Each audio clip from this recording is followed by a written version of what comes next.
중고대학교 친구들 한 주간도 예수님과 함께 평안히 잘 지내셨나요? 제 초등학교 시절에 성탄절을 앞두고 그 크리스마스 카드 재료를 잔뜩 사놓고 쌓아놓고 즐거워했던, 하지만 정작 성탄절이 지나고 나면 그 쓸쓸히 남은 카드 재료처럼 굉장히 허전했던 추억이 있습니다. 웃을 때에도 마음에 슬픔이 있고 즐거움의 끝에도 근심이 있느니라 라는 그 말씀처럼 이 땅의 유한한 기쁨은 영원한 기쁨이 있는 하나님 나라만을 바라보게 하심임을.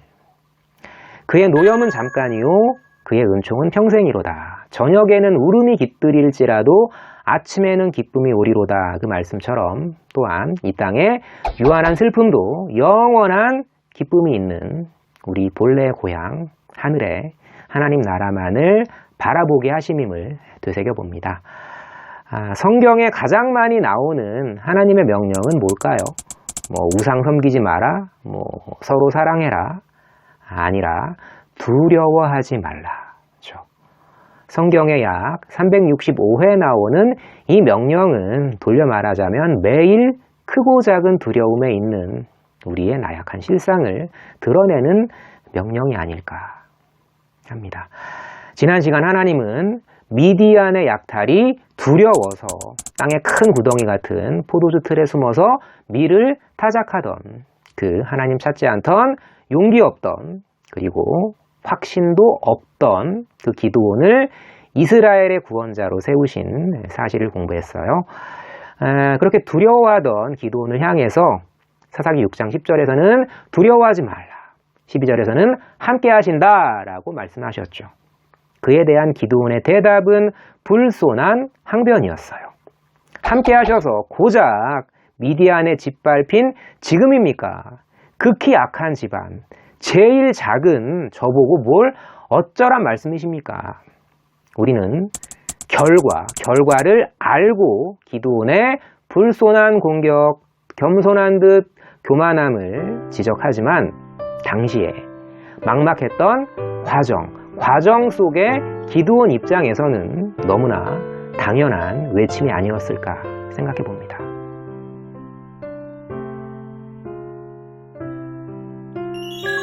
흑인 최초로 노벨문학상을 수상했던 토니 모리슨의 실화에 기초한 소설 빌 러비드에는 탈출에 실패한 흑인 여자 노예가 자신의 삶을 대물림시키지 않으려는 참 슬픈 사랑으로 자신의 딸의 목을 베는 이야기가 나오죠.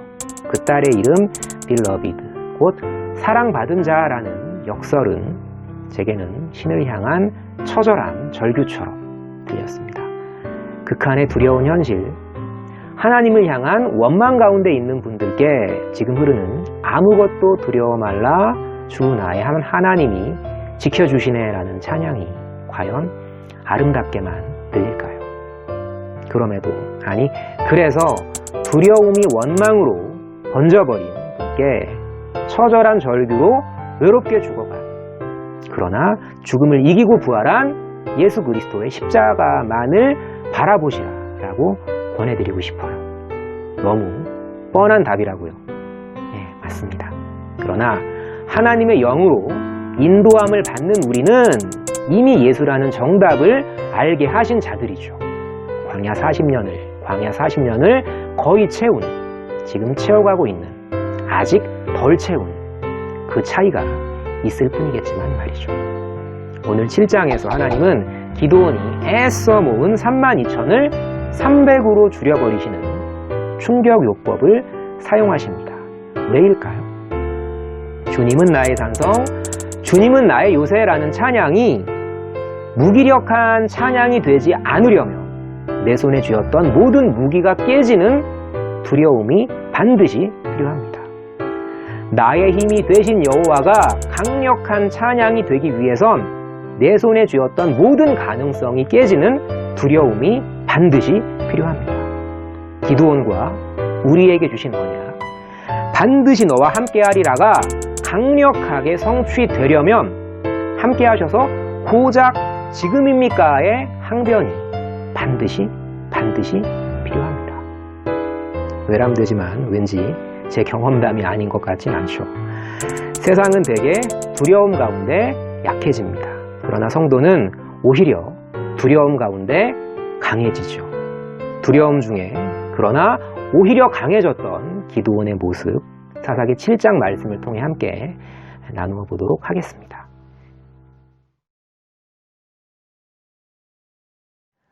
아, 6장부터 8장까지 기드온 시대의 시험, 6장 33절부터 7장 23절까지 기드온의 출전 내용입니다. 여호와 사자의 지팡이 끝이 이제 고기와 무교병에 닿자 바위에서 불이 나와서 재물을 태운 그 기적 이후에 기드온은 제단을 쌓고요. 그 이름을 여호와 샬롬 평강이라고 하죠. 샬롬 에이렌의 평화, 곧 연합은 여호와와는 평화, 연합이었지만 우상을 섬기는 세상과는 투쟁, 대립을 의미했죠. 기드온은 기적을 보고도 두려워서 야밤에 바알의 제단을 헐고 아세라 목상을 찍어버리지만 어쨌거나 이제 여호와 명령대로 우상들을 다 때려 부쉈죠. 그 결과는 여호와와는 평화, 연합이었지만 박살난 우상들의 잔해를 보고 분노했던 세상 사람들과는 투쟁, 그리고 대립이었죠.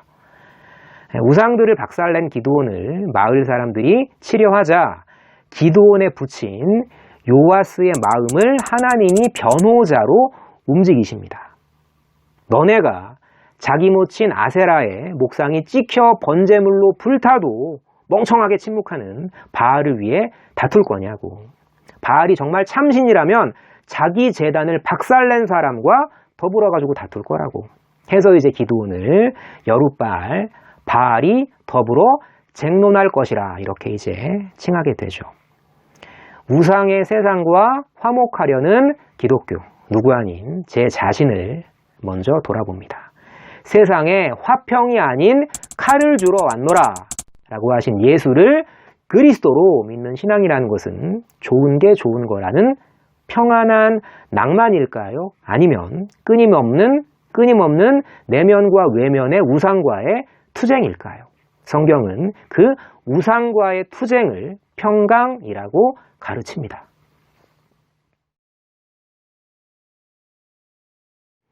사사기 7장 2절부터 7절까지 그 32,000을 300으로 줄이신 유명한 내용이죠. 함께 읽으시겠습니다.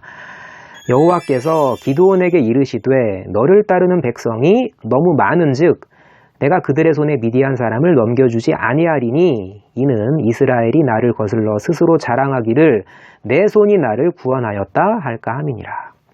이제 너는 백성의 귀에 외쳐 이르기를 누구든지 두려워 떠는 자는 길르앗 산을 떠나 돌아가라 하라 하시니 이에 돌아간 백성이 22,000명이요 남은 자가 10,000명이었더라. 여호와께서 또 기드온에게 이르시되 백성이 아직도 많으니 그들을 인도하여 물가로 내려가라. 7절로 점프하겠습니다. 7절 내가 이 물을 핥아 먹은 300명으로 너희를 구원하며 미디안을 내 손에 넘겨주리니 남은 백성은 각각 자기의 처소로 돌아갈 것이니라 하시니 일반적으로 세상 병법, 예를 들어서 이제 성을 공격하는 공성전의 경우에 공격 측이 방어 측보다 적어도 3배는 많아야 한다. 이게 이제 일반적인 상식이죠. 그러나 하나님은 중요한 역사일수록 이 상식을 깨는 역설로 역사하십니다. 수차례 우리는 기드온이 자격 없는 자임을 하나님을 찾지 않았고, 그리고 포도주 틀에 숨어서 또 야밤에야 움직였던 용기 없던 자였음을, 그리고 바윗불의 기적과 양털 뭉치에만 이슬을 내리는 기적을 보고도 또 기적을 보여달라고 했던 하나님을 향한 확신이 없던 이런 내용들을 확인했었죠. 그러나 자격 없는 기드온을 자격 있는 자처럼 들어 쓰셨던, 하나님 생각에 아니라 우리 인간 생각에 비상식적인 기드온을 부르신 역사에 오히려 우리의 희망이 있지 않을까라고 생각을 합니다. 하나님은 인간 생각에 자격 없다, 순종하는 자를 자격 있게 그리고 자격 있다 자랑하는 자를 자격 없게 만드시는 절대 주권의 작가이시죠. 들의 모든 나무가 나 여호와는 높은 나무를 낮추고 낮은 나무를 높이며 푸른 나무를 말리우고 마른 나무를 무성하게 하는 줄 알리라. 나 여호와는 말하고 이루느니라. 그 말씀처럼 말이죠. 어떤 작품을 그 절대 주권의 작가는 예쁘게 보실까요? 내가 쟤보단 예뻐. 비교지라는 작품일까요? 아니면 예쁘건 밉건 만드신 손길에 감사해요. 순종하는 작품일까요? 나의 눈으로 나를 보면 소망이 없지만 아버지의 눈으로 그리고 독생자 예수의 은혜라는 상자 안에 넣어서 나를 보시기에 또한 우리의 희망이 있지 않을까 생각을 합니다. 이제 기드온의 이스라엘이 미디안을 공격합니다. 아까 그 말씀드린 공성전의 상식이라면 적군 13만 5천을 상대하려면 적어도 3배, 그러니까 약 40만 5천은 돼야 하는데 하나님의 계산법은 참으로 비상식적이었죠. 핵심은 뭐 물을 개처럼 핥아 먹었건 무릎 꿇고 마셨건이 아니라 딱 300만 남기고 이제 떡하니 공격해. 내가 미디안을 기드온 네 손에 넘겼어 라고 하신 여호와 1인칭 단수 완료형의 정말 비상식적인 300으로 13만 5천을 치라고 하는 그 비상식적인 파격이 핵심이었죠. 정말 솔직히 기드온은 뭐라 하고 싶었을까요? 하나님, 그냥 죽으라는 거죠. 이렇게 상식적으로 죽으려고 소년 다윗은 골리앗 앞에 섰던 거죠. 상식적으로. 그때 다윗이 아니라 기드온이 아니라 내가 아니라 그 안에 성령께서 뭐라고 외치게 하십니까? 전쟁은 여호와께 속한 것인즉 그가 너희를 우리 손에 넘기시리라. 세상의 원칙은요.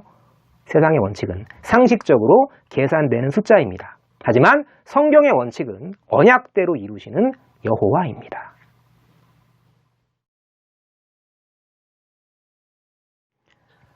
구절 이하에는 그 숫자의 상식을 깨고 기드온의 300용사가 미디안 13만 5천을 이제 깨부수는 장면이 구체적으로 나오죠. 함께 읽으시겠습니다.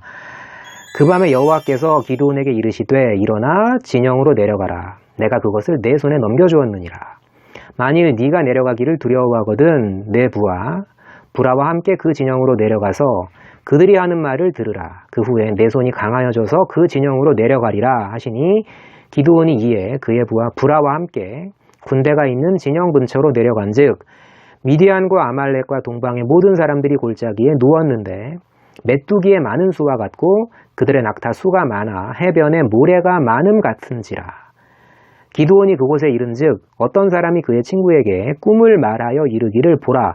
내가 한 꿈을 꾸었는데 꿈에 보리떡 한 덩어리가 미디안 진영으로 굴러들어와 한 장막에 이르러 그것을 쳐서 무너뜨려 위쪽으로 엎으니 그 장막이 쓰러지더라. 세 차례나 기적을 봤으니까 또 여호와의 영이 자신을 변호한 부친 요아스의 마음을 그리고 자신을 따랐던 백성의 마음을 움직이심을 봤으니까 나 기드온이 무찔렀어. 난 높은 나무야 라고 할까봐 하나님은 13만 5천을 300으로 줄여버리신 거죠. 실제로 나중에 기드온은 이제 내가 무찔렀어라는 착각 속에 영적으로 타락합니다. 그 아들 아비멜렉은 이제 난 높은 나무야 라고 이제 착각하면서 가혹하게 백성을 다스렸고요. 하나님은 참 세심하시죠. 300으로 줄이고 13만 5천을 네 손에 넘겼어. 그 말로만은 두려워할까봐 야 기드온 너 두렵거든. 네 부하 브라랑 같이 미디안 진영으로 내려가서 걔네가 하는 말을 직접 들어봐라. 그러면 강해져서 쳐 내려갈 수 있을 거야. 이렇게 이제 안심을 시키시죠.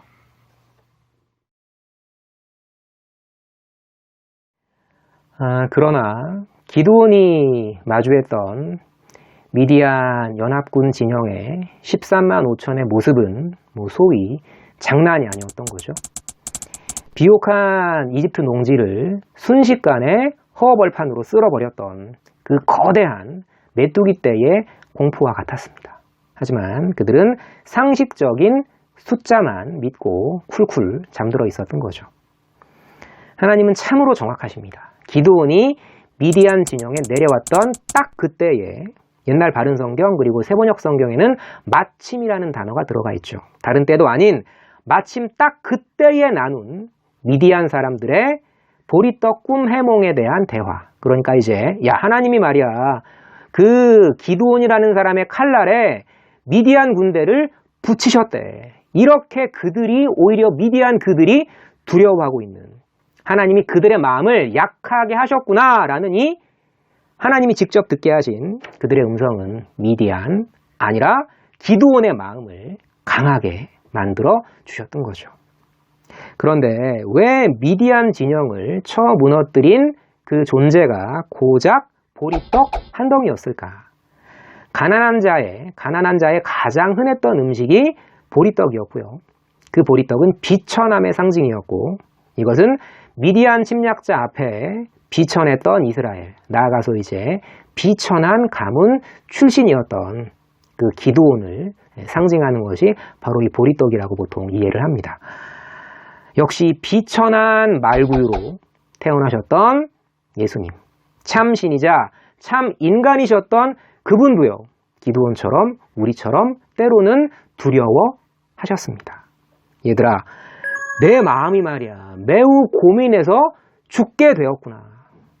아버지 만일 할만하시거든 이 잔을 내게서 지나가게 하옵소서. 이렇게 말이죠. 매우 고민하여 죽게 되셨던 분이었기 때문에 때로 매우 고민해서 죽게 되어버린 우리 성도의 마음과 교감하시며 함께 공감하시며 정말 진실되게 위로하실 수 있는 거죠. 그러나 죽으셨으나 그것으로 끝이 아니었죠. 언약대로 아들의 능력으로 부활하심으로써 두려움 가운데 있지만 또한 예수 안에 있는 우리 성도를 강하게 그리고 궁극적으로 부활하게 하시는 거죠. 그 예수님께서 우리 안에 계신 거죠. 그 예수를 그 안에 품었던 바울의 세상에겐 비상식적인 하지만 우리 믿는 성도에겐 예수를 품고 있는 우리 성도에겐 지극히 상식적인 바울의 고백을 마지막으로 오늘 강론 마치도록 하겠습니다. 내가 그리스도를 위하여 약한 것과 능욕과 궁핍과 핍박과 곤란을 기뻐하노니 이는 내가 약할 그때에 곧 강함이니라. 다 같이 기도하시겠습니다. 내가 잠시 너를 버렸으나 큰 긍휼로 너를 모을 것이요 내가 넘치는 진노로 내 얼굴을 내게서 잠시 가리웠으나 영원한 자비로 너를 긍휼히 여기리라 하신 아버지 하나님, 그 긍휼의 약속을, 그 사랑의 약속을 기억합니다. 저희 가운데 때때로 두려움이 있습니다. 그러나 그 두려움이 당신께로 저희를 나아가게 하시는, 오히려 저희를 더 강하게 만드시는 하나님의 선한 도구임을 기억합니다.